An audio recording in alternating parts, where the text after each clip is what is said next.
We're going to start our social media planner tour with the website later.com. This is my account here. You can see that I use it for my Instagram and my Twitter. This is my media library that is currently saved on the Later server. And I'm just going to walk you through creating a scheduled post. So we're going to schedule this post of Sebastian Stan. And you can put notes on your media, or you can tag them with different labels to kind of organize them a little better within the library. But I kind of put things into library as I'm scheduling them, so I don't really worry about the descriptions or the tags. So we're going to create a post. For this one, we're going to say Sebastian is a great Mad Hatter. You can use some saved captions. I've saved some hashtag collections over here. We're going to pretend this is one of my general posts, and then it all comes up right there. In order to get more hashtag suggestions, you do have to pay for a subscription, and I have not done that, so it asks me to upgrade the plan. So we're going to ignore that. You can leave the first comment so that you already have some engagement as soon as it pushes through. You can add your LinkedIn bio, you can add your location, or you can tag people directly through the Later app if you upgrade your plan. But I never do any of that. I usually use Instagram to do it. It doesn't take that long. So you can also edit your image. You make sure that it's the right formatting for Instagram. So the 1-to-1 square is actually the right size for Instagram. If you want to make it the right size for Twitter or LinkedIn or Pinterest, those are all also options. You can add text right to the top of the picture. Once you upgrade your plan, you can use some of their preset filters. So you can make it a little bit crazier. And there we go. I don't want it to push to my phone right now, so I'm just going to pretend that we're doing this next month at the same time on Sunday, and I'll save it.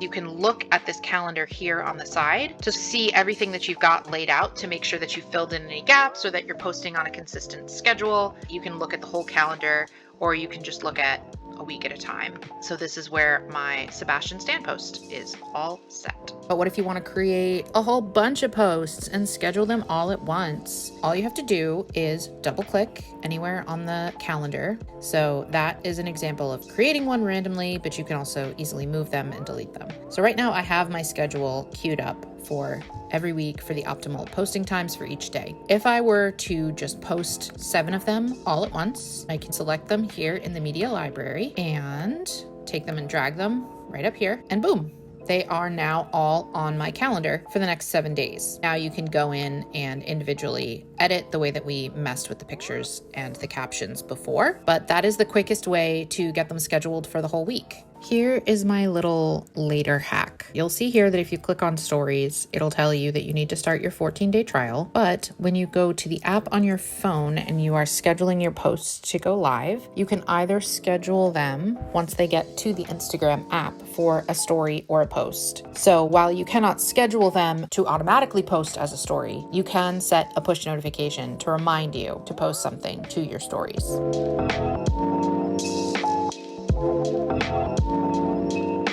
So you go to tweetdeck.twitter.com, and you can see here that you have where you can compose your tweet, and you can see it right over here on my user feed that it comes up that it pushed through. The other thing that you can do obviously is schedule tweets, which is what we're here to talk about. So you can add images from your computer, obviously. You can add a meta description to the image and then schedule your tweet.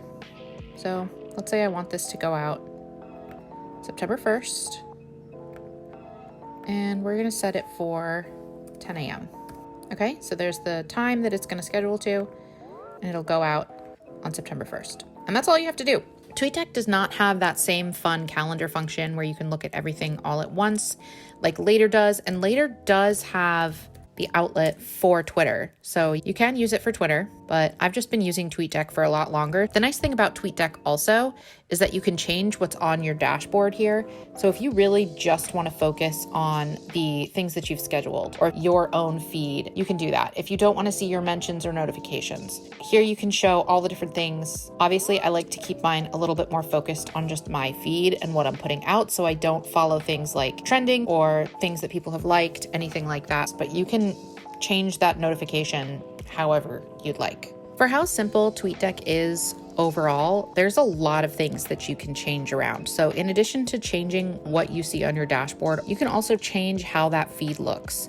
So you can change it to tweets that have images or videos or GIFs. You can change it to just certain keywords. So if you're tweeting about NaNoWriMo and you just want to follow the notifications that are coming in about writing sprints or other authors, you can do that as well. You can also change it to exclude certain things. Some people don't really care if they just get retweeted, so they can exclude that if they want. And then obviously they have the quality filter here. There's that level of being able to specify what you want to see on a lot of different fronts. So you can change how big the pictures are when they pop up.